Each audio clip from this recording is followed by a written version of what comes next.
Diría que para este punto ya es más que conveniente traer a este humilde canal a uno de los filósofos más importantes del pensamiento existencialista, así como uno de mis filósofos favoritos desde que tengo uso de razón, y este es el señor Soren Kierkegaard, el cual, siguiendo las descripciones de nuestro querido Miguel de Unamuno, cuyas traducciones a los textos de Kierkegaard fueron las responsables de introducir al pensador danés al mundo hispanohablante, hoy vamos a hablar del poderoso pensador y sentidor danés, el gran melancólico, el filósofo del irracionalismo, la contradicción y el salto, del todo o nada, el alma atormentada y heroica, y el gran maestro de la desesperación resignada. Aquel que luchó con el misterio, con el ángel de Dios, como antaño lo haría Jacob con él, y bajó al reposo final después de haber estampado con fuego la verdad en la frente seca y fría de la iglesia oficial de su patria. Recordemos que Soren Kierkegaard fue el antieclesial por excelencia, además de otros títulos que Kierkegaard ha obtenido a lo largo de la historia, como por ejemplo ser el fundador del pensamiento existencialista, el cual recordemos que nació como una respuesta severa a todo el idealismo alemán y principalmente a Hegel. Y uno de los fundamentos más importantes del pensamiento de Kierkegaard, que estaría presente a lo largo de todas sus obras, es su planteamiento sobre los tres estadios de la vida humana: el estadio estético, el estadio ético y el estadio religioso o espiritual. Y para abordar estos tres estadios vamos a apoyarnos en los textos: el Tratado de la Desesperación o la Enfermedad Mortal, el concepto de la angustia y Temor y Temblor. Eso quiere decir que en un futuro haremos una segunda parte y, por qué no, incluso una tercera acerca de este pensador, ya que hay textos muy importantes que nos estamos dejando en el tintero, como por ejemplo o lo uno o lo otro, la repetición, la ejercitación del cristianismo, etc. Y con todo estoy seguro de que este video va a ser de hecho bastante largo debido a mi nula capacidad de síntesis, así que sin más preámbulos, comencemos. Haciendo un repaso muy breve a lo que fue la biografía de Soren Kierkegaard, podríamos decir que son dos los sucesos más importantes que marcarían todo el rumbo de su filosofía. El primero sería la muerte temprana de su padre, y el segundo, por supuesto, fue su compromiso con Regina Olsen, el cual, tras haberse cancelado por iniciativa del mismo Kierkegaard, lo llevaría a sufrir la desesperación y un arrepentimiento perpetuo hacia esa decisión que básicamente lo convierte en ese amigo tuyo del grupo que no deja de hablar de su ex. Podríamos decir que tras la muerte de su padre, Kierkegaard se propone hacer algo con su vida, buscando una singularidad que lo impulsa a inventarse a sí mismo como un pensador de lo trágico que debe enfrentar a sus padres míticos. A su vez, veremos que Kierkegaard mantendría con Hegel una discusión filosófica espiritual que haría parecer que Kierkegaard sería el único discípulo suyo que lo hubiese entendido y malentendido al mismo tiempo. Mientras que para Kierkegaard, Hegel es básicamente un desierto de silogismos y poco más. Ouch. A su vez, Kierkegaard también quería reivindicar la ironía planteada por Sócrates, la cual por supuesto también era negada por Hegel, quien la consideraba como un callejón sin salida. Mucho se habla acerca de cómo Schopenhauer le tenía un odio acérrimo a Hegel y todo lo que representaba su pensamiento y su persona, pero poco se habla de que Kierkegaard realmente era el hater hegeliano por excelencia. Básicamente para Kierkegaard la inteligencia y la libertad son temas irreducibles. Por la misma razón, estos temas no pueden ser entendidos a través de las ciencias, ya que son justamente una realidad humana que convierte cualquier otro conjunto de sistemas en una mera apariencia de la realidad. Por otra parte, podríamos describir la relación de Kierkegaard con Regina Olsen en los siguientes puntos: noviazgo, compromiso, una sorpresiva ruptura y una vocación perpetua. Y Kierkegaard no solamente estaba lidiando con un dolor personal, sino que toda la sociedad de Copenhague lo condenó por esta ruptura que tuvo hacia Regina Olsen, al punto en que lo llamaban el misógino danés. Y es justamente este sentimiento de desgracia y de desánimo debido a su ruptura lo que poco a poco encaminaría el pensamiento de Kierkegaard al estadio religioso.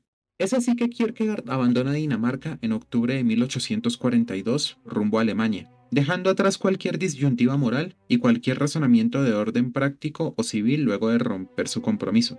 Es así que asume la vida del pensamiento, de la especulación solitaria y de la filosofía. Es así que el abandono de Regina se convierte en un deslizamiento desde lo seguro, que sería el matrimonio y la vida familiar, hacia la melancolía, la frivolidad y la contemplación religiosa, ya que, como dice en sus propias palabras, mi vida verdadera no está en el mundo exterior y visible, sino que se hundió en el misterio del alma. Y si Regina sigue presente en toda la obra de Kierkegaard es porque realmente nunca pudo superar esta ruptura y quedaría devastado hasta el resto de sus días. Kierkegaard envía a Regina una carta de despedida junto a su anillo de compromiso un año después de estar comprometidos. Regina, con el corazón roto, fue inmediatamente después a la casa de Kierkegaard cuando él no estaba, suplicando que no la abandonara. Regina se encontraba destruida y se negaba a aceptar el rompimiento, amenazando incluso con quitarse la vida si no la tomaba de vuelta. Él le escribía cartas frías y calculadoras para que pareciera que no la amaba, pero Regina mantenía la esperanza de que volverían a estar juntos. Y el motivo por el cual Kierkegaard enviaba estas cartas frías y distantes a Regina en respuesta a sus súplicas lo podemos encontrar en el libro El diario de un seductor. Sin embargo, por algunos otros escritos podemos especular que Kierkegaard permanecería célibe por el resto de sus días. Además, tiempo después sería el mismo Kierkegaard quien estaría rogándole y suplicándole a Regina por su perdón. Sin embargo, después de superar a Kierkegaard, Regina se casa con el que era su tutor unos años después. Se dice que el matrimonio fue muy feliz y que incluso se leían mutuamente pasajes de los escritos de Kierkegaard. Después de eso, Regina y Kierkegaard se cruzaban ocasionalmente a la salida de la iglesia, aunque nunca hablaban entre ellos. Años después, Frederick, el esposo de Regina, recibió una carta de Kierkegaard pidiendo hablar con ella, pero esta fue rechazada junto a las otras peticiones. Y también, ¿qué esperabas? No eres el señor Darcy o algo así. Y pensándolo bien, toda esta evocación a lo que sería el amor trágico hace parte del romanticismo al que Kierkegaard, por supuesto, hacía parte. Y eso lo vemos en la importancia que le da al arte y principalmente al teatro en su pensamiento. Para Kierkegaard, una posibilidad de abandonar lo colectivo y desvelar la individualidad propia es la actuación, ya que la farsa, la risa, la tragedia y el amor son las dimensiones en las cuales el actor constituye su individualidad o su identidad. Para Kierkegaard, salir del escenario es volver a encarnar al hombre ordinario. El abandono del escenario es volver a la generalidad. Es así que en la farsa se pueden apreciar la grandiosidad y la miseria humanas representadas por el actor o el cómico, de cuyas acciones nace la risa como expresión trágica del pesar. Por otro lado, uno de los motivos más importantes para concebir a Kierkegaard como el padre del pensamiento existencialista tiene que ver con su recuperación del individuo, es decir, el punto de partida es la subjetividad, algo que influiría de manera muy importante en pensadores como Sartre. Kierkegaard busca rescatar filosóficamente al individuo de la reducción epistemológica. No se trata de fundamentar al individuo en la mente, sino al individuo mismo como problema filosófico. Se trata de rescatar al hombre como un individuo existente con sus miserias, con lo humano de las miserias, con la irracionalidad y con la fe. Este individuo de carne y hueso que se pregunta por la libertad, la salvación y el sentido y busca la superación de la filosofía desde la fe. Y esto se relaciona tan profundamente con el pensamiento de Blaise Pascal que, si bien en los textos que alcancé a consultar no llegué a ver ninguna cita directa de Kierkegaard hacia Pascal, no tengo pruebas, pero tampoco tengo dudas de que tuvo que haberlo leído en algún momento. Para Kierkegaard, la filosofía está próxima a la resignación. Puede explicar lo finito y lo infinito, lo mutable y las desgracias, pero carece de fe, y por tanto la filosofía no posee la vía que conduce a Dios. Básicamente para Kierkegaard, la vida humana no solamente es razón, sino también circunstancia y emoción. Y son justamente estas dos últimas naturalezas las que hacen posible el salto de un estadio a otro, la desesperación, la angustia y el temor y el temblor. ¿En qué consiste el estadio estético? Kierkegaard empieza por mencionar que en nuestra vida cotidiana constantemente estamos huyendo de nosotros mismos, debido al miedo y la desesperación que nos produce pensar en tener que confrontarnos. Y esta constante huida de nosotros mismos nos lleva a caer en una suerte de inmediatez que Kierkegaard define como una repetición material. Para Kierkegaard, este tipo de repetición es sosa y absurda, ya que si bien está ligada a la nostalgia y al recuerdo, estas solo son vías para que aparezca la enfermedad de la angustia, ya que solo la angustia es el punto de quiebre para que aparezca la repetición, no como un hábito determinista, sino como posibilidad de trascendencia, ya que en este tipo de repetición sí hay posibilidad de alcanzar el absurdo y la salvación. Esto lleva a que el ser humano constantemente intente perderse en estos pequeños goces. El problema es que estos nunca le llevan a alcanzar la felicidad plena, y la repetición se convierte en olvido. Y gracias a este olvido, al esteta no le es asequible la comprensión de la existencia como problema, aun cuando posee indicios de ello. En su aparente pasividad, el goce de la vida, aunque se presenta como un ser inmerso en lo mundano, en el oropel que se ha inventado para olvidarse de las preguntas de la existencia, hay algo que le incomoda. Detrás de las pasiones y lo sensual se le revela la vanidad. Tiene la intuición de que hay algo más importante que la inmediatez. Se puede decir que el castigo del plano estético es la tragedia que sucede al placer. Y para salir de ahí es necesaria esta voluntad que busca superar lo inmediato. En el caso del seductor, es la mujer conquistada, amada y abandonada, inmersa en un dolor desgarrador, así como la desolación y sentimientos de pérdida, lo que encarna el goce y la tragedia que le sucede. El esteta solo da el salto cuando renuncia al goce inmediato y asume las consecuencias de la angustia, cuando concibe su individualidad como posibilidad de proyectarse al infinito, pese al riesgo de caer en el absurdo y en la pérdida de todo sentido. Si el individuo decide no saltar, la presentación del abismo habrá sido tan solo una pesadilla que debe olvidar prontamente. Pero si da el salto, debe tener cuidado de sujetarse bien a Dios, pues puede perderlo todo y caer en la ignominia y la irresponsabilidad, pues la moral social dejará de tener todo sentido. Es por esta razón que para el pensador danés, tanto Hegel como los paganos y el romanticismo eran la máxima expresión de una concepción estética de la vida. El paganismo griego, el hegelianismo y el romanticismo son concepciones predominantemente contemplativas. A ellas falta la dimensión ética fundamental, la de la elección y la de la decisión. Y para Kierkegaard ese es justamente el problema de la lógica hegeliana, que ésta no puede dar paso a la contingencia que es esencial en la realidad del individuo, ya que lo lógico no deviene en ningún movimiento, sino que es siempre. Del mismo modo, el ente es lo que ha sido en un pasado, y este depende del devenir, de donde brotan la existencia y la realidad, ya que el devenir es posibilidad de ser y de cambiar. También podemos decir que el estadio estético corresponde a la falta de espíritu. El problema es que el estadio estético puede apropiarse una suerte de espíritu. En otras palabras, la falta de espíritu puede decir lo mismo que el espíritu, pero no en virtud del espíritu. Básicamente, el falto de espíritu se ha convertido en un charlatán, que con todo puede hablar igual que el sujeto más lleno de espíritu.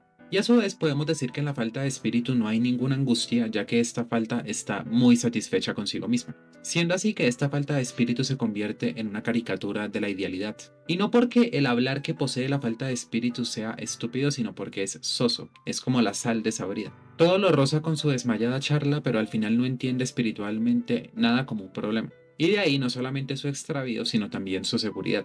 Para la falta de espíritu no hay ninguna autoridad, pues sabe que el espíritu no la tiene, pero como ella no es espíritu, es una completa idólatra a pesar de su saber. Adora con igual veneración al idiota que al héroe, y su mayor fetiche es que es en todas las cosas un charlatán. Ahora, eso no quiere decir que la angustia desaparezca del todo en la falta de espíritu, simplemente se disfraza. Y es que seguir las determinaciones inmediatas siempre hace que la vida sea más sencilla. Y hay que tener cuidado, ya que entre menos angustia se siente es porque más el pecado ha invadido la vida de la persona. Y por esa razón el pecado en la concepción cristiana es entendido como esta esclavitud que busca voluntariamente encerrarse en sí mismo. Y es que aquello que Kierkegaard denomina como lo demoníaco es precisamente la angustia hacia el bien. Y este encierro en sí mismo implica que lo demoníaco busca apartarse del bien y no comunicarle nada a riesgo de no ser castigado por el bien. Sin embargo, el bien es esencialmente comunicación, ya que después de todo somos salvos a través de la palabra o el verbo. Y ya que la reserva es esencialmente falsedad, ésta siempre teme a la revelación. Y si esta reserva adquiere tanta fuerza que termina dominando completamente a la voluntad del individuo, es esencialmente demoníaca. Una reserva demoníaca que, desgraciadamente, puede seguir manteniendo cierta continuidad con el resto de la vida humana. Así, el terrorífico vacío del mal termina expresando la continuidad de una nada que se convierte en una eternidad. Y en un verdadero endemoniado podemos encontrar palabras o consignas del tipo yo soy así, déjame en paz, ya no voy a cambiar o no tengo por qué hacerlo. Básicamente lo demoníaco busca manifestarse como esta comodidad que prefiere dejar ese molesto acto de pensar para otra ocasión, manifestando el grosero autoengaño de una flaqueza que busca consolarse a sí misma, señalando a las demás. Y esto también suele manifestarse en actitudes como la incredulidad, la arbitrariedad y el burlarse de la religión. Actitudes que realmente no carecen de contenido, sino de la certeza que únicamente entrega la acción. Ahora, esta tendencia también se puede manifestar en el otro lado de la moneda, de aquellas personas que tienen una gran claridad abstracta, a la vez que disminuye en ellos toda certeza. Y así podemos observar cómo incluso el defensor de la ortodoxia más rígida termina siendo un endemoniado. Por tanto, la superstición y la incredulidad terminan siendo ambas formas de esclavitud. Y ahí está el problema, ya que tan pronto como la certeza de Dios se convierte en una realidad para la libertad del individuo, esta certeza busca adquirir un carácter de omnipresencia. Y esto siempre termina molestando a una individualidad cuya devoción es pomposa e hipócrita. Después de todo, la demostración de la existencia de Dios puede inquietar ocasionalmente la curiosidad intelectual del individuo, mientras que la idea de Dios está presente continuamente. Por tanto, lo que realmente le hace falta a esta individualidad es la intimidad con lo divino. Ya que cuando a este ferviente devoto le hace falta la intimidad con lo divino, observamos como en todas sus formas exteriores es poco más que un cómico. Entendiendo la superstición como pusilanimidad, cobardía y comodidad, y la incredulidad como obstinación, orgullo y soberbia. Y es que todos nosotros hemos conocido a alguna persona orgullosa o hemos lidiado con el orgullo en nuestro propio interior, y por tanto sabemos que el orgullo es lo bastante pusilánime para no querer dar cuenta de la verdad de su propia naturaleza. Y de hecho dedicamos todo un capítulo a hablar del orgullo en este video que les dejo por aquí. Y sí, en este video voy a estar recomendando casi todo mi catálogo, pero está bueno, véanlo. Pues tal como dice Kierkegaard, la posibilidad es más pesada que la realidad, pero aquellos infelices que no han hecho nada dichoso de su realidad y no entienden la posibilidad, albergan en ella una esperanza absurda de un bien que nunca se materializará. Y tal como afirmaba el mismo Sócrates, lo más desdichado del mundo siempre será engañarse a uno mismo, pues al hacer esto tendremos siempre al engañador con nosotros. Y en este sentido podríamos decir que el hombre natural es igual a un niño, ya que no solamente desconoce el verdadero horror, sino que además se perturba por cosas que no debería, como la contingencia, el sufrimiento, el dolor y la muerte. Y otra forma de desesperación consiste justamente en no estar desesperado, en ser completamente inconscientes al respecto, ya que la ausencia de desesperación no implica ausencia de mal. Más bien, este tipo de desesperación es justamente la inconsciencia de las almas acerca de su realidad espiritual y eterna. Después de todo, aquellos que afirman su desesperación están más cerca de poder obtener la cura que aquellos que no creen estar desesperados en lo más mínimo, ya que como bien dijo Jesús, no son los sanos los que necesitan un médico, sino los enfermos. Sin embargo, esta presunción de no estar desesperado suele ser mayormente falsa, ya que al final del día las personas suelen estar mucho más conscientes de lo que parece, de su situación espiritual, ya que solo se pierde aquella existencia a la cual las alegrías, como las penas de la vida, le engañan al punto en que nunca tendrá la conciencia de ser un espíritu, un yo que existe por Dios, la única finalidad suprema que hace que valga la pena vivir y que posee en sí todo lo necesario para abrir la vida eterna. Ya que una vez pasado el reloj de arena, la eternidad solo se interesará por una cosa. Si desesperado, no sabías que lo estabas o intentabas ocultarlo, e incluso rugías de rabia ante la desesperación. ¿Qué importa todo lo demás? Victorias, derrotas, para ti todo está perdido. La eternidad no te ha reconocido como suyo y te clavará a tu yo de desesperación. Algo que explico más a fondo en este video que les dejo por aquí. Les dije. Y es por este motivo que, siguiendo la línea de Sócrates nuevamente, la conciencia íntima se hace decisiva en tanto sea una conciencia del yo, ya que cuanta más conciencia de sí misma hay, mayor es el yo y por lo tanto mayor es la voluntad, ya que en un hombre sin ningún tipo de querer no existe el yo. La ley del progreso del yo o su devenir consiste en que el conocimiento marche a la par de la conciencia. De esa manera, cuanto más se conozca, más se conocerá el yo, convirtiendo todo conocimiento esencial en conocimiento de sí mismo, lo que es casi como estar leyendo la apología de Sócrates. De lo contrario, el conocimiento que se acumula queda en un progreso monstruoso que se aleja cada vez más del yo. El problema es que la orientación hacia Dios en un yo devorado por lo imaginario tan solo arrastra al hombre a una embriaguez vacía. Y aún así, este individuo puede seguir su vida rodeado de amor, familia, honores y reminiscencias sin darse cuenta de que carece de un yo. Carecer de infinito implica una indigencia moral. Por desgracia, el mundo siempre se ocupa de indigencias indiferentes, como lo es la intelectual o la estética, ya que su espíritu da valor infinito a cosas que son indiferentes. En otras palabras, la gente se preocupa de cualquier cosa menos de la única necesidad esencial, y es la espiritualidad que se preocupa por ella misma. Y así tenemos a un yo perdido que está completamente encerrado en lo finito, convirtiéndose en una cifra más, en la eterna repetición de un perpetuo cero. Y perdiendo de este modo su yo, este desesperado triunfa en el mundo, siendo así que el yo y su infinitación dejan de ser un problema, pues lejos de ser visto como un desesperado, este yo perdido se convierte en un modelo ideal del hombre de la sociedad moderna. Y es por eso que esta forma de desesperación no es tomada como tal, ya que se ve más bien como una manera de facilitar la vida en lugar de complicarla. Y como decíamos anteriormente, al ser un yo que se encuentra encerrado en sí mismo, está completamente encerrado en su propio monólogo, y ya que este monólogo no tiene una confrontación con la realidad misma, esta última no puede venir en su ayuda castigándolo y mostrándole las consecuencias de su pensar. Y ya que esta comodidad se hace tan evidente, el mundo mismo ve con malos ojos el arriesgarse a trascender, pues como dijimos anteriormente, Básicamente, si damos el salto cualitativo del estadio estético tratando de alcanzar la fe y no nos asimos a Dios, terminamos cayendo al abismo. El problema es que si no arriesgo, con seguridad me perderé a mí mismo. Si arriesgo y me engaño, la vida me castigará para socorrerme. Si no arriesgo, no tendré conciencia de mi yo, pues gano en cobarde y en todos los bienes de este mundo, pero habré perdido mi alma. Y si esto no les recuerda la apuesta de Pascal, no sé qué puede hacer. Y tal como dijimos anteriormente, renunciar a la fe significa renunciar a la posibilidad, por lo cual todo lo que nos queda es determinismo puro, lo que termina convirtiendo la vida misma en necesidad y en trivialidad. Debemos entender que Dios es posibilidad pura, ya que en Él no existe ninguna necesidad. Así que renunciar a lo posible como seres humanos implica renunciar a la voluntad y al acto, lo que germina en una completa pérdida del yo. Y es que si la voluntad de Dios no fuera posibilidad pura, ni siquiera podríamos rogarle o pedirle absolutamente nada, ya que todas las cosas sucederían por necesidad, lo que reduciría al hombre a poco menos que un animal. Por eso las concepciones deterministas extremas como el calvinismo están tan erradas. La condena de un alma plenamente sensual y corporal es que ve en la luz de lo verdadero a un desventurado y al asesino de su felicidad.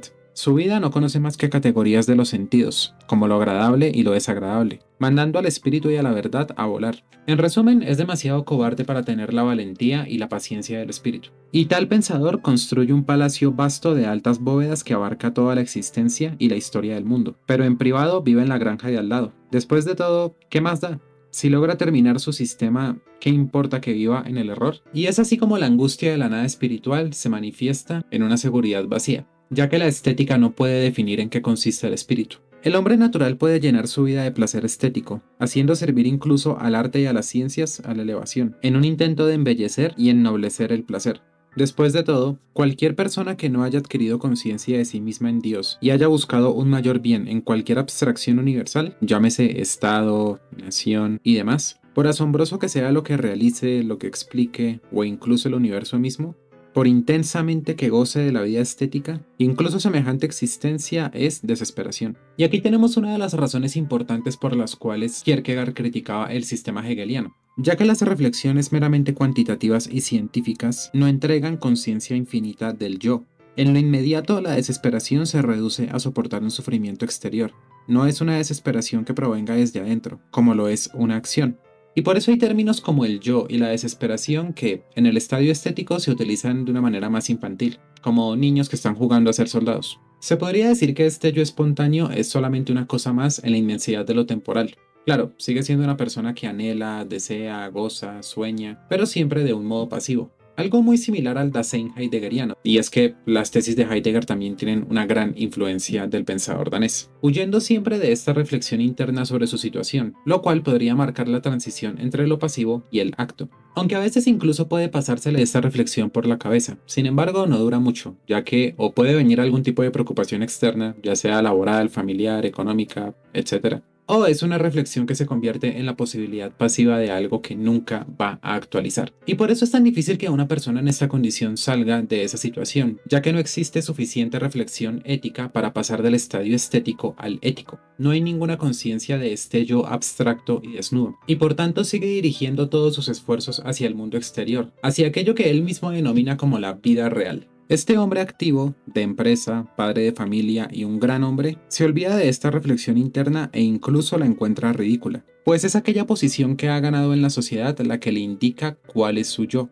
Y esto se manifiesta de dos formas distintas. En los jóvenes, esta posibilidad se convierte en un anhelo de que algún punto en el futuro les aguarda algo extraordinario, mientras que en los viejos, este anhelo se convierte en nostalgia. El problema es que la fe y la sabiduría no vienen automáticamente con las canas, no son un producto natural de la vejez, y no pueden obtenerse sin un esfuerzo consciente. La vida estética es siempre pecado para el cristiano, es soñar en lugar de ser, tener solo una relación de imaginación con el bien y la verdad en lugar del esfuerzo por crear una por la vida misma. Este poeta no podría estar sin la idea de Dios, en la cual encuentra su única felicidad y sin embargo no quiere renunciar a sus sufrimientos aquí abajo, y a la vez siente un amor desventurado y una ardiente nostalgia por la religión. Y tal como había mencionado en el video de los conceptos comunes del cristianismo, aquí es donde entra en juego la estupidez como una suerte de ignorancia que no es circunstancial sino que es elegida por el propio sujeto en razón de su necedad. En pocas palabras, un esfuerzo voluntario por oscurecer el entendimiento.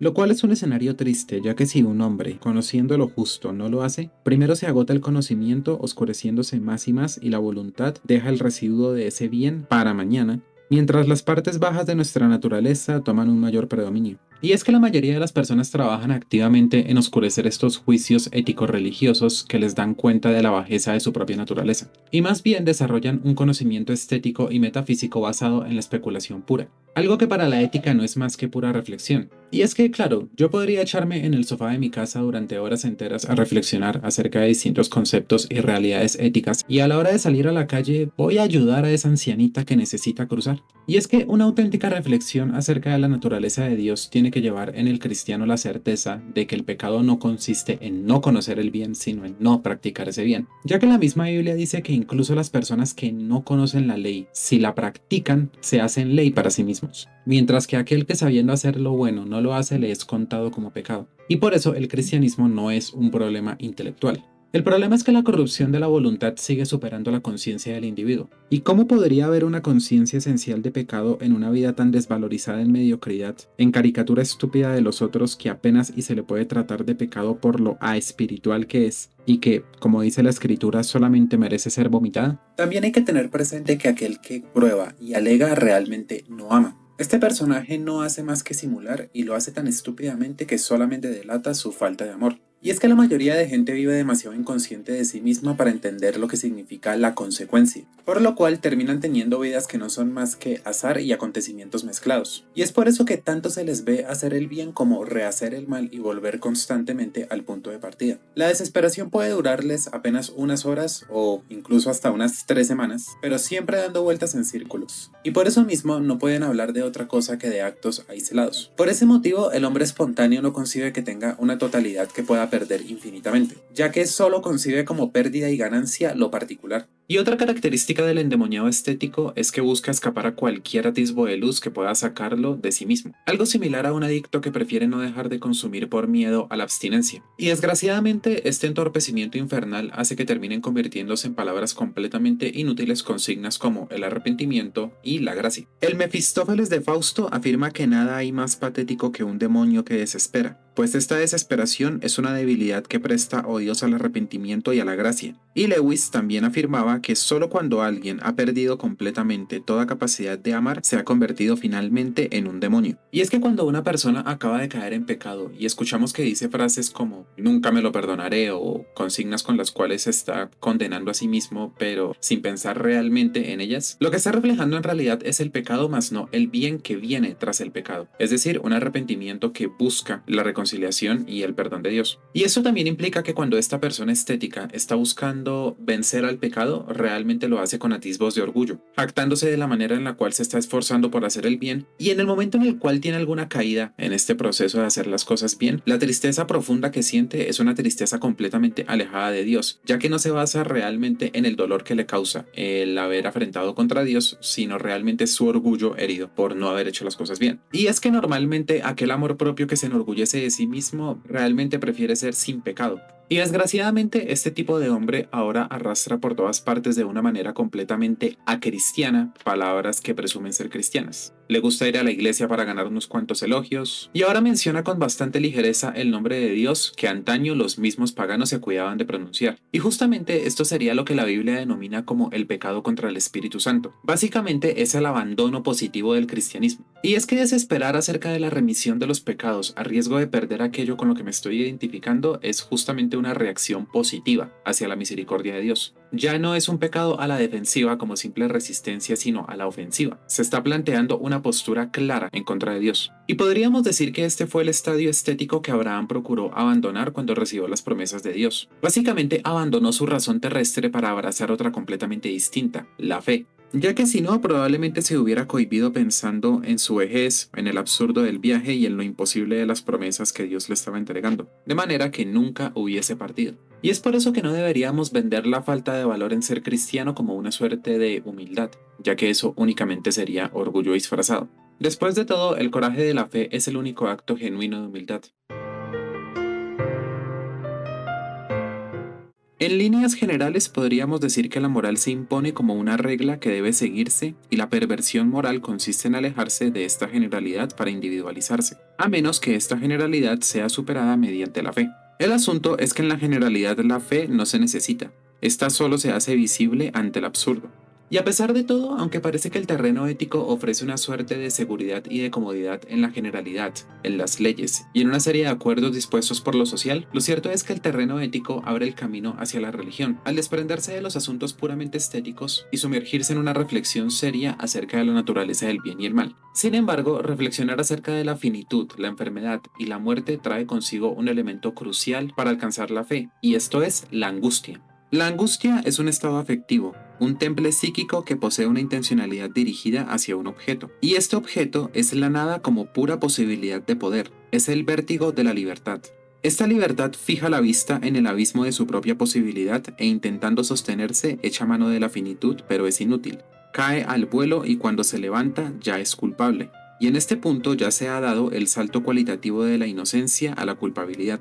En pocas palabras, la angustia es el lugar psíquico de la irrupción del espíritu. Esta angustia es un supuesto del pecado original, un espíritu del mal que a su vez lleva a la apertura de la fe y por ende es menester aprender a angustiarse. Ahora, esta angustia inicial de la nada se va tornando cada vez más en un algo, y ese algo es la angustia del bien y de lo demoníaco. Ahora, lo ideal de esta angustia, entendida como una preocupación hacia un objeto en particular, es que se transforme en desesperación, que vendría a ser la preocupación que surge al ver hacia uno mismo. Ya que mientras la duda únicamente afecta al pensamiento, la desesperación afecta toda la personalidad en su conjunto. Y por tanto, el verdadero camino hacia lo absoluto no es la duda, sino la desesperación. Y es este pensamiento fundado en los sentimientos y en el estado psíquico de la persona, partiendo del sujeto y no de un objeto, lo que posteriormente ha pasado a llamarse como existencialismo. Es decir, que el pecado entra en la existencia humana a través del salto cualitativo, pues este salto abre el camino hacia una conciencia moral. Después de todo, en el estadio ético prima la libertad del individuo que se da a sí mismo su propia ley.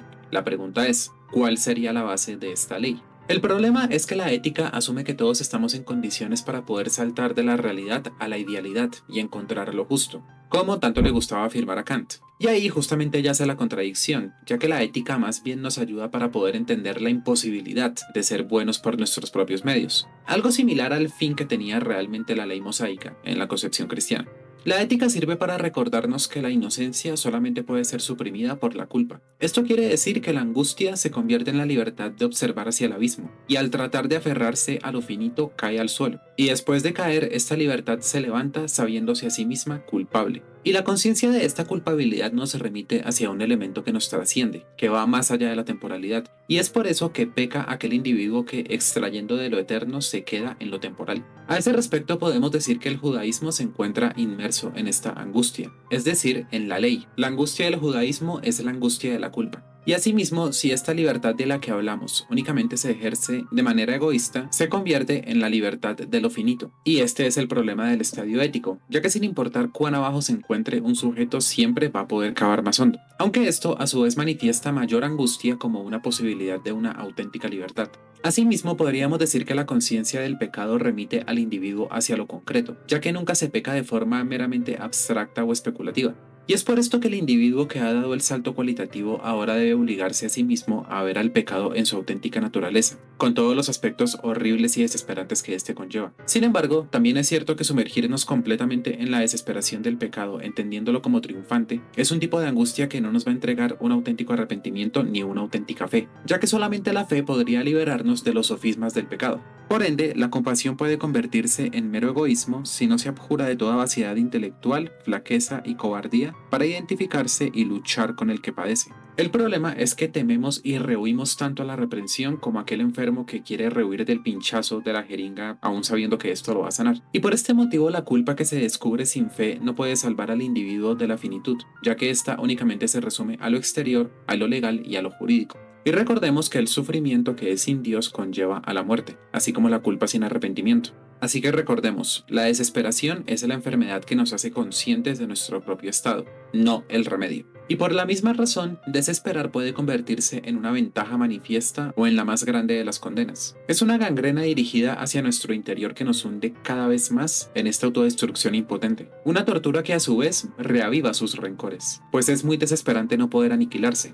Y es que al desesperar por algún objeto, persona o situación, se incuba la desesperación hacia el yo que no puede liberarse de aquella frustración que podría haber superado de haberse abandonado a sí mismo por el bien de otro. Y esta desesperación a su vez es una de las mayores pruebas de la inmortalidad del alma, ya que si hubiera alguna manera de destruir el yo, no existiría la desesperación. Por este motivo no existe nadie exento de desesperación, en cuyo fondo no habite la inquietud, la desarmonía, el temor a lo desconocido y a sí mismo, un mal en el espíritu que le produce un miedo inexplicable. En ese sentido, podríamos definir al individuo como una síntesis entre lo infinito y lo finito que se relaciona constantemente consigo mismo, y solamente puede hallar su plenitud y su paz con relación a Dios. Y esta relación constante de lo finito y lo infinito en el interior del individuo es el devenir. En otras palabras, el yo que no deviene permanece desesperado. El yo solamente estará sano y libre de desesperación cuando, después de haber desesperado con claridad de sí mismo, se sumerge hasta Dios. Por esta razón, cuanto más crece la conciencia de sí mismo, más aumenta la desesperación.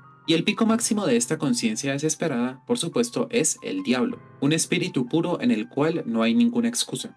Ahora, si somos conscientes que esta desesperación hacia un objeto material es la misma desesperación hacia uno mismo y hacia el objeto, esta desesperación dejaría de ser una suerte de conciencia debilidad pasiva que únicamente recibe la desesperación y se sumerge en ella para asumir un rol activo, convirtiéndose en una conciencia de la propia debilidad. De ese modo nos hacemos conscientes de que esta desesperación no es sino la pérdida de la fe y de la eternidad.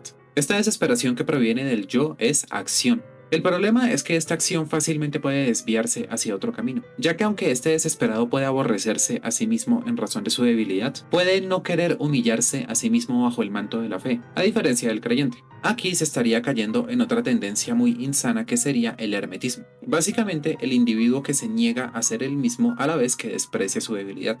Este hombre hermético debe dominarse y mantener ocultos los secretos de su yo sin perder el aire de un ser viviente. Se esfuerza por seguir siendo culto, un buen esposo y padre de familia, un hombre respetable e incluso un buen cristiano, aunque prefiere no decir ni una palabra al respecto.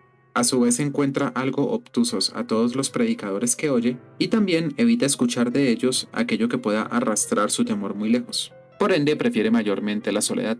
Y es gracioso ya que este desesperado hermético se empeña con todas sus fuerzas en vivir algunas horas de su vida relacionadas con la eternidad, aunque no está viviendo realmente estas horas para la eternidad, y por esta razón no avanza. Y al final desesperar de esta debilidad, atribuyéndole un peso tan enorme para considerarla algo invencible, termina convirtiéndose en orgullo.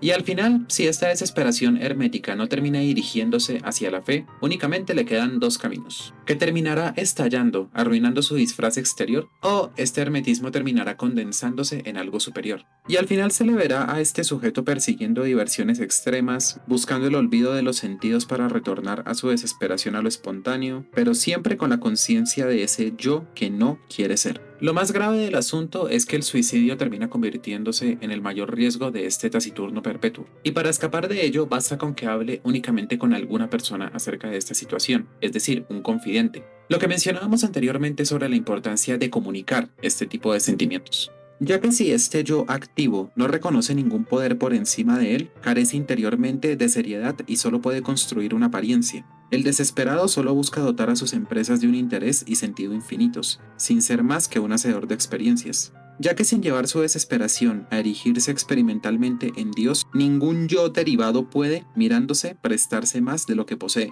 Y a su vez, el mundo decora con el nombre de resignación una especie de desesperación, la desesperación de querer ser un yo eterno y negarse a sí mismo en algún sufrimiento temporal en lugar de humillarse ante él. Para no reconocer su propia debilidad, se halaga para consolarse, diciéndose a sí mismo que será aliviado de este mal en algún momento. Por nada en el mundo buscaría el auxilio de Dios a cambio de dejar de ser él mismo.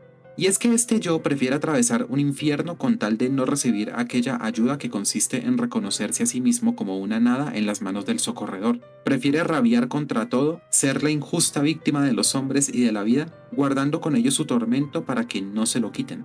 Teme que la eternidad no le quite aquella superioridad infinita sobre el resto de los hombres y su justificación para ser quien es. Este yo busca comprometer a Dios e imponerle esta desesperación. Cree que él mismo es la prueba viviente contra esa bondad. Quiere conservar esa miseria para poder protestar toda la vida contra la existencia. Esta es la desesperación demoníaca. El asunto es que estar tan directamente en contra de Dios eleva el pecado a una categoría infinita, ya que si la medida del yo es Dios, esta desesperación se condensa infinitamente. Y ante esto podemos decir que el pecado realmente no es el desorden de la carne y de la sangre, sino el consentimiento voluntario del espíritu a este desorden. Y es otro aspecto en el cual la ética se queda corta para poder entregarnos un antídoto, ya que el remedio para el pecado no es la virtud, sino la fe. Y todo lo que no proviene de la fe es pecado. Y sin embargo, el hombre natural se escandaliza ante la salvación de Dios y la considera una locura debido a su propia mezquindad, siendo incapaz de otorgarse lo extraordinario que Dios le destina. Y tristemente, aquello que más se necesita cuando sufrimos un descarriamiento es justamente en lo que menos pensamos cuando estamos descarriados, a riesgo de que esa reflexión pueda traernos de vuelta a nosotros mismos. Después de todo, comprender es el alcance de lo humano con lo humano, mientras que creer es la relación de lo humano con lo divino, lo que nos trae de vuelta al buen Abraham, ya que si Abraham no hubiera tenido fe ante la petición de Dios, se hubiera hundido el cuchillo a sí mismo, ganando la admiración del mundo dentro del terreno moral, pero no habría sido la estrella que guía y salva al angustiado. Si Abraham hubiera fallado la prueba, todo habría quedado como antes, y sin embargo, ¿qué cambio? Su vuelta hubiera sido una huida, su salvación un azar, su recompensa una confusión y su futuro quizá la perdición. No habría dado testimonio ni de su fe ni de la gracia de Dios. Y esto también nos ayuda a mitigar esta noción moral que se tiene comúnmente, de la que hablamos anteriormente respecto a Kant, y es el creer que basta con saber qué es lo bueno para actuar conforme a ello. Después de todo, generaciones innumerables de personas han sabido de memoria y palabra por palabra la historia de Abraham, pero ¿a cuántos esta reflexión les ha llevado al insomnio? Tengamos en cuenta que la tarea moral del individuo consiste en desprenderse de su individualidad para actuar conforme a las reglas de la generalidad, para alcanzar una relación plena con el absoluto, mientras que la fe es una individualidad nueva que se alza por encima de esta generalidad. Y aquí es donde podemos encontrar una diferencia clara entre lo que es el héroe griego y el cristiano. El héroe griego es el prototipo perfecto de lo que sería un máximo exponente de la virtud dentro de la generalidad, ya que el despojo y sacrificio que hace de su propia individualidad lo hace en conformidad al bien común, ya sea con el fin de defender su nación, como Héctor, este Héctor, ya sea para apaciguar la ira de los dioses u obtener algún favor de ellos, como el sacrificio que realiza Agamenón, mientras que Abraham comete un acto que transgrede toda generalidad moral, pues su telos va más allá de la generalidad, es un asunto estrictamente privado. Y aquí también podríamos decir que en ocasiones la misma moral se convierte en una tentación que impide actuar conforme a la divinidad. Y cualquier individuo por sus propios esfuerzos podría llegar a convertirse en un héroe trágico, más no en un caballero de la fe. Después de todo, la moral nos diría que Abraham odia a su hijo Isaac, pero solamente su amor profundo hacia su hijo convierte este acto en un auténtico sacrificio. Cuando el héroe trágico ha cumplido el movimiento infinito y ahora haya seguridad en lo general, ha terminado el combate. Mas para el caballero de la fe no hay ningún tipo de reposo, ya que su prueba es constante y a cada instante tiene una posibilidad de retornar. No puede pedir a nadie que lo ilumine o estaría por fuera de la paradoja de la fe, mientras que una altiva y noble naturaleza puede soportarlo todo excepto la compasión.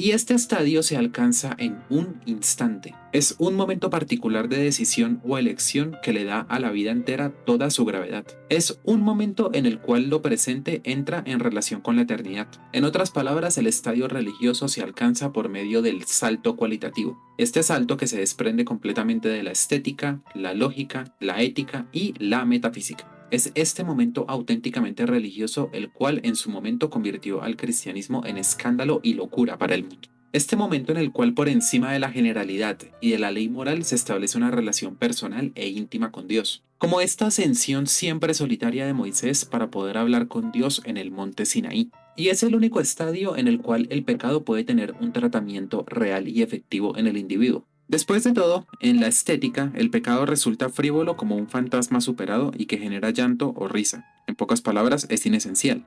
En la metafísica, el pecado genera apatía dialéctica como algo que no puede hacer frente al pensamiento.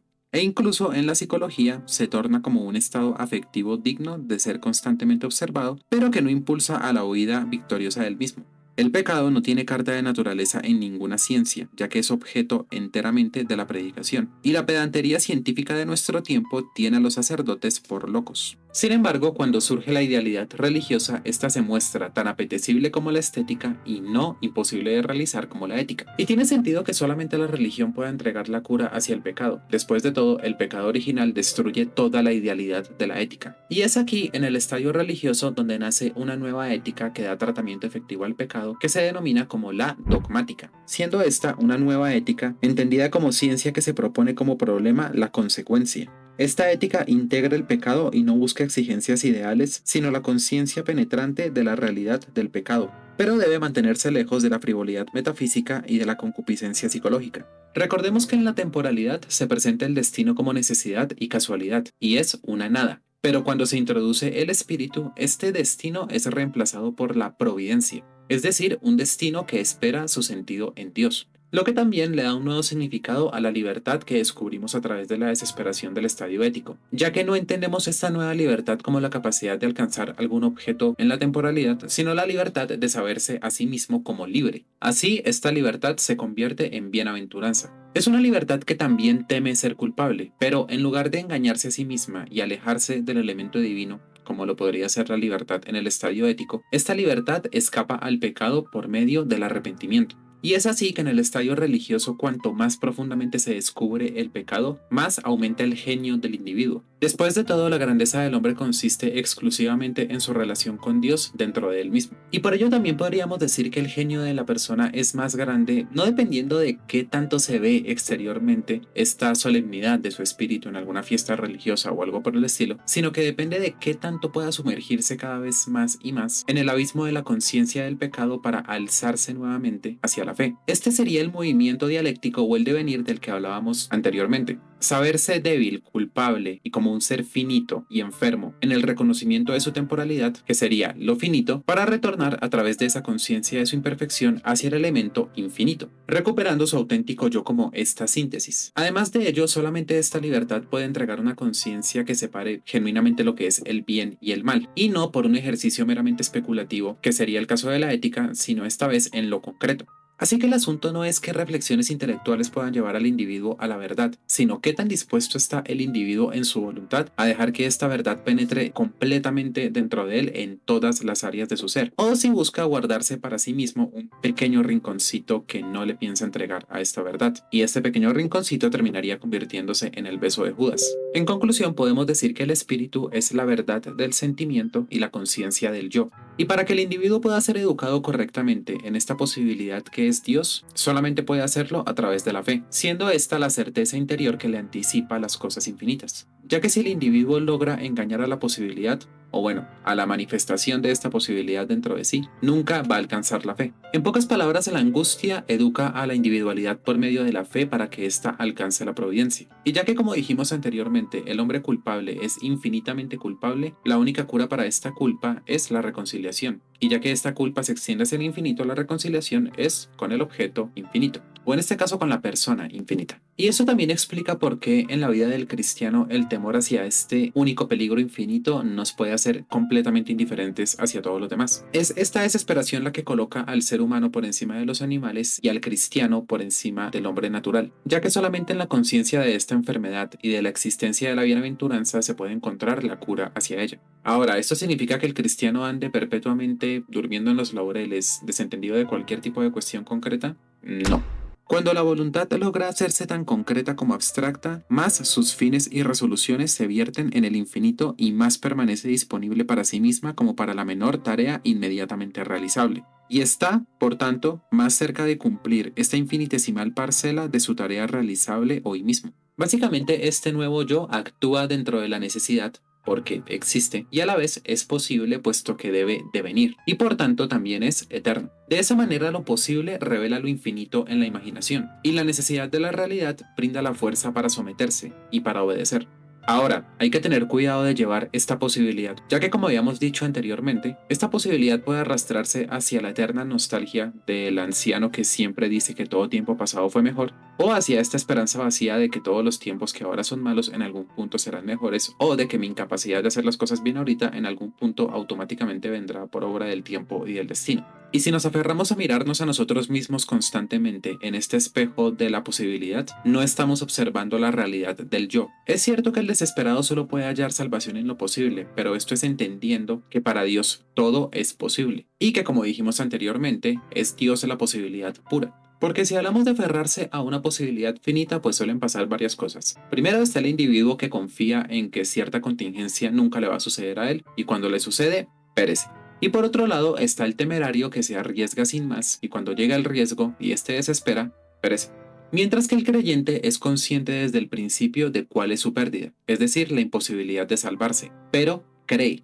Y esta creencia es la que lo persevera, pues sabe que para Dios todo es posible. Y es ahí donde Dios viene en auxilio del creyente, ya sea para librarlo del horror que está sufriendo o para permitir que viva ese horror como un medio para que pueda alcanzar la fe. Y esto también explica la naturaleza de los milagros, ya que la efectividad del milagro depende de la creencia, o más bien de la convicción firme que se tiene acerca de la imposibilidad y la lealtad hacia esta potencia salvadora. Sin embargo, tristemente acostumbramos a hacer todo lo contrario. Llamamos a gritos a la imposibilidad para que nos ayude y luego mentimos acerca de esta lealtad como los más ingratos del mundo. Al final, lo contrario de desesperar es creer. Y tal como dijimos anteriormente, la grandeza del individuo depende de qué tanto se manifieste la naturaleza de Dios en él. De este modo, cuanto más aumenta la idea de Cristo, más aumenta el yo, ya que solamente en Cristo es cierto que Dios es la medida del hombre.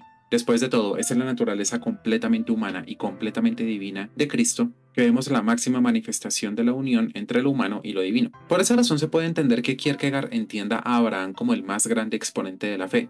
Bueno, Kierkegaard, la tradición judía, el cristianismo, incluso el paganismo. Mejor dicho, hay muy buenas razones por las cuales Abraham tiene más que merecido el título de ser el padre de la fe. Abraham fue grande por la energía cuya fuerza es debilidad, por el saber cuyo secreto es locura, por la esperanza cuya forma es demencia, por el amor que es odio de sí mismo. Y es que recordemos que Abraham ni siquiera pudo vivir lo suficiente para ver cumplidas todas las promesas que le hizo Dios. Abraham decidió creer completamente en Dios y esto lo mantenía joven, ya que quien espera siempre lo mejor termina envejeciendo en las decepciones, y quien aguarda siempre lo peor se gasta muy temprano. Ahora, si elegimos eliminar deliberadamente el elemento de la fe de esta historia, únicamente nos queda el hecho brutal de que Abraham quería asesinar a su propio hijo. Sin embargo, Abraham decidió creer en el absurdo, ya que esto no era una cuestión de cálculos humanos. Y es que para Kierkegaard el movimiento de la fe debe hacerse siempre en virtud del absurdo. El caballero de la fe conoce la felicidad de lo infinito, ha experimentado el dolor de la total renuncia a aquello que más ama en el mundo, y gusta de lo finito con tan pleno placer como aquel que no ha conocido nada mejor.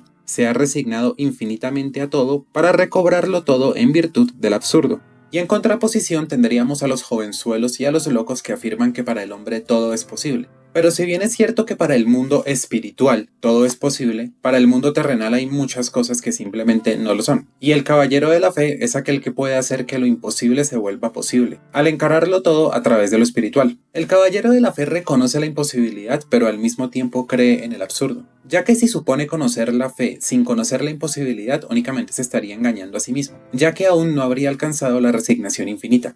Por la resignación renuncio a todo y es un movimiento que cumplo por mí mismo, y si me abstengo de hacerlo es debido a mi cobardía y a mi blandura, y entonces no poseo la dignidad propuesta a toda persona de ser su propio censor. Sin embargo, al realizar este movimiento, mi recompensa soy yo mismo en la conciencia de mi eternidad, en una dichosa armonía con mi amor hacia el ser eterno. Y solamente de esta manera, el individuo que se desprende de la generalidad no peca, porque cree. Y esta creencia lo pone en una relación absoluta con lo absoluto.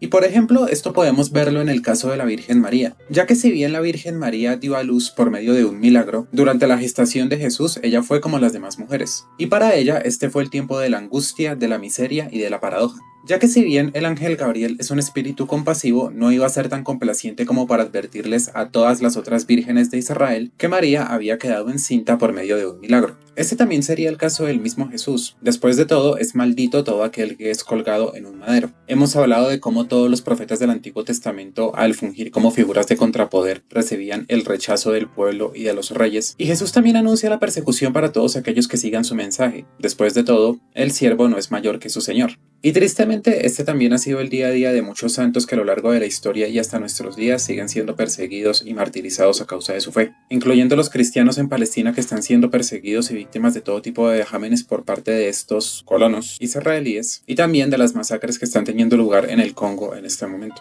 Por lo cual quiero cerrar este video invitándolos a que oremos juntos por los cristianos perseguidos y también a que no nos callemos ante la injusticia, sino que sigamos denunciando el mal por su propio nombre.